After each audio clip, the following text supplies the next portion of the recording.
Okay, we have the fifth garden tour of 2022. We're going to start over here with these peppers because I feel like I keep forgetting them in these tours. This one here is a Peruvian pepper. This is an overwintered red bell pepper. This is a Scotch bonnet pepper and another Scotch bonnet pepper. So my idea with these were just kind of like leftover plants that I had, leftover seedlings, and this red bell pepper I didn't think was surviving, and then I noticed it was still alive. So my idea with these is that I'm going to keep them in their pots and then just kind of let them grow on. If they produce, great. If not, that's okay. And then I'm going to overwinter them for next year. So these are kind of my starter plants for next year. This guy will get overwintered again a second time. All right, let's head over to bed one.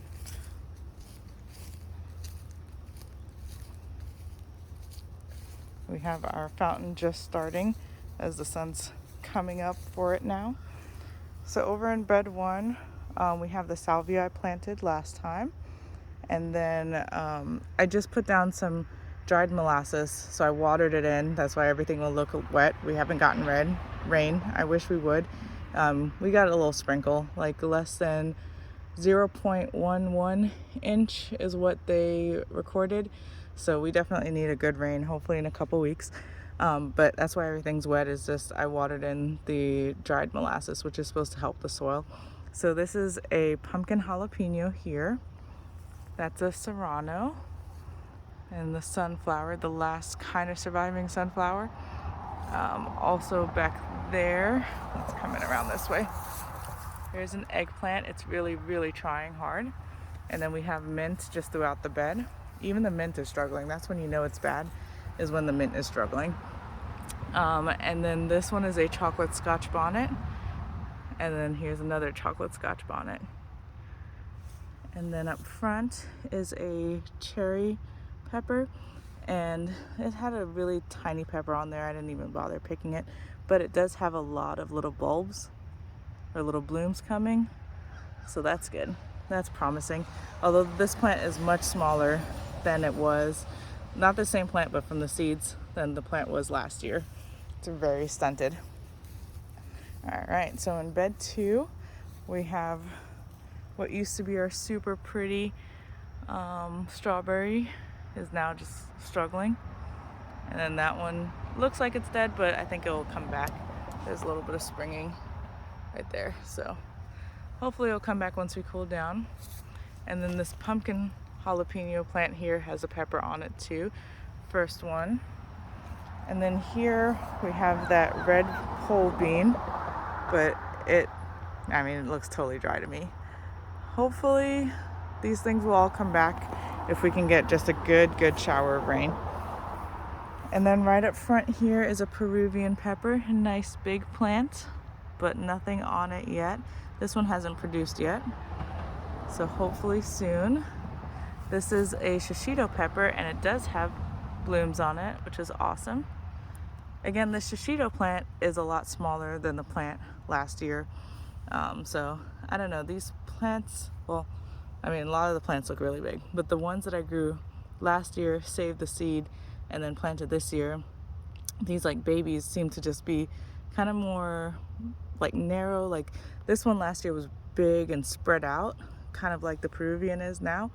Whereas this year it's just growing all kind of together. So it's interesting. It has produced before though, so at least there's that. It is producing fruit, it's just growing different. This one here is a mini bell pepper, really big, and it does have some blooms. Now that one's a spent bloom, which means it's going to be a pepper, so that's good. And then back here is just a jungle of peppers. So I think this one is just a regular red bell pepper here in the middle. And then that's the pumpkin jalapeno we were talking about. And then in the back we have our, this is a chocolate Scotch bonnet. I believe, I can't even see, yeah, chocolate Scotch bonnet. And then this way this is kind of my star plant here, is a regular Scotch bonnet, but just look at how big and pretty this plant is. Still no blooms or anything on it. None of the Scotch bonnets have anything on them, but it is big and pretty, so that's awesome.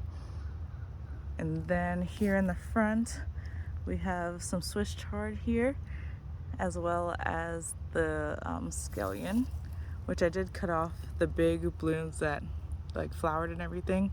I cut those off, and so now it's just the new fresh ones that I can eat. All right, and then let's go over into bed 3. So we have some basil here and more basil there. I would say probably the basil's been the thing that does the best with the heat and the dry, because everything else has struggled. You know, I lost pretty much all my flowers that were in here, but the basil just like took off. Once it heated up, it took off.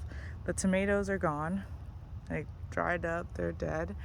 Like there too. I'm debating if I want to plant any more tomatoes for fall. We'll see. If I do, I'll probably plant some short ones. I don't know what it is about these beefsteaks, the big round ones, but it's been a struggle each year I've tried. I don't know if it's like that I try to do it for the summer and it just gets too hot for them too quickly before they can produce, so maybe I should try it in the fall. But we'll see. Maybe I'll try that, and then I can kind of judge if it's timing of year or what it is, why I'm struggling to get those to produce versus the little cherry ones. And then back there we have a flower. It's a tick seed flower. Here hiding, before we get to the peppers, here hiding we have some marigolds, which were standing and they fell over, but they keep growing, so I'm going to leave them alone. And then this set of peppers were overwintered from last year. So up front we have a mini bell pepper, and it is producing some flowers right there, which is awesome. And then here we have a jalapeno, which also has some buds on there to produce flowers. And then another red bell pepper here. And then back here was that mystery pepper, which this one has produced a few this year, as has the jalapeno. So I'm pretty happy with the overwintering. It was a lot of effort, but they did produce. And then we also have our Swiss chard here in the front row. One different type of basil, I forgot what type it is. And then between the Swiss chard, we have the dandelion there and there. All right, moving over into bed 4. And of course, I don't know if we're gonna see it with the sun, but we do have our pomegranate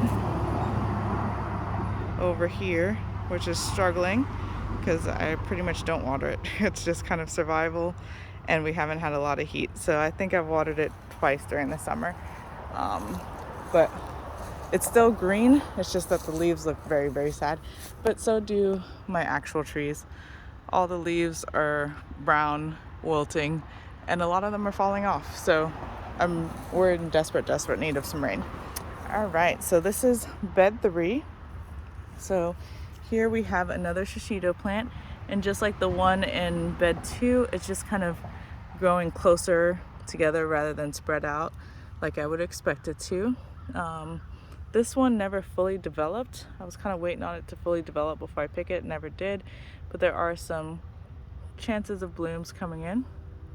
This is our dahlia here. And so interestingly, right there, so this is from this is another dahlia, and I was like, oh, it's dead. But just this morning I noticed it's actually springing right there. So I'm just gonna cut away all this dead part and let the springing part come back, hopefully. But it's really interesting because these I got last fall, and when I bought them at the nursery, I asked the lady, like, are these for fall or are they for spring? Like, will they survive, you know, now that we're in the fall, we don't have much more time before winter? And she's like, no, they're for fall, they'll survive, they'll bloom, all of that. Nothing happened. They just died once winter came. And then spring came and they came back. And I was like, okay, because I'm pretty sure dahlia is more like a spring summer flower. But then I was like, it's Texas, the weather's weird, so maybe it will, but we'll see. I'm still waiting on a bloom. And here we have a Scotch bonnet pepper right there. And then this is a Peruvian, which has produced for me, and it was great. Nothing right now, but it did well. And then this one, I believe, is a mini bell pepper. We're gonna come around so I can read the tag. Yep, mini bell pepper right here. And then this is the bird pepper, which is doing really well. It's growing nicely, but no blooms on it yet. Here's a chocolate scotch bonnet and some sort of beetle right there. We're gonna wrap around. So this is the other dahlia. So these taller dahlias I actually just got at Lowe's this year. Wasn't planning on doing it because I don't think dahlias do really well here. They seem to be a lot of effort, but this one was already sprouting, so I was like, of course I'm gonna buy it. And so it tried for a really long time, and you can see it's like pretty much all brown, not doing great now. And so when I came down here though, I noticed it is sprouting, which is fantastic. And then it's also sprouting like a second plant, so that's good. I'm just gonna leave these and hope for the best with them. This is the eggplant, and this one has done so much better since last year. All its old leaves are pretty much gone now. The old leaves were like damaged, and now it has these nice new green leaves. So hopefully, I mean, eggplant's supposed to be a pretty big plant, so hopefully it gets nice and big and gets some flowers. I really just love the eggplant flowers. I don't even know how I'm gonna cook the fruit, but the flowers are really pretty. And then here we have another cherry pepper, just like the one over in the first bed. It's a lot smaller than the plant was last year. And it does have some buds on it right there, so that's good. And then here's another red bell pepper coming up in the middle. This one's really interesting. I don't know what happened to this whole stem. All the leaves are pretty much gone on that whole stem. Oh well. And then in the middle here we have some dandelions just kind of dotted all around. So dandelion there. This one's kind of my star dandelion. It's doing really well. And then there's like another little one here and another little one right there. And one more over there. So lots of dandelions. All right. And then I don't think this one has been shown yet, but I do have a pineapple, watering it right now, but there's a pineapple plant. I also have one inside, so trying outside and inside, and then when it gets cold I'm just going to move it into the garage and overwinter it. And then this is the sad news.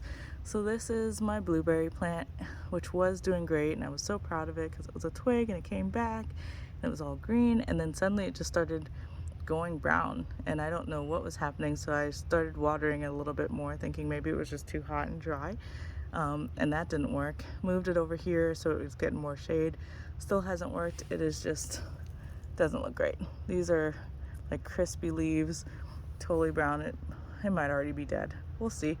I'll keep trying to take care of it and see if anything happens in the spring.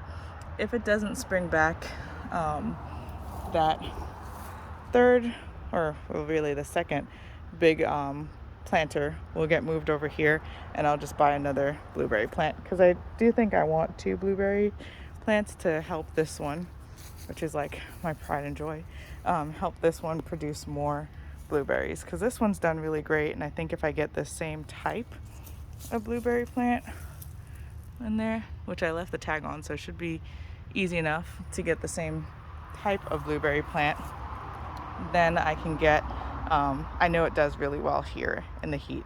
So this one that I bought at the same place a year later, but it's a different type, and I didn't notice that until I came home. So I don't know if it's whatever the nurseries have each year or what, but if I can find this same type, then I'll get another one, and I think it'll do really well, because this one is done awesome with minimal help or support. I pretty much neglect it most of the time, and it's done fantastic. So I'm pretty happy with that. All right. And that wraps up the 5th garden tour of 2022.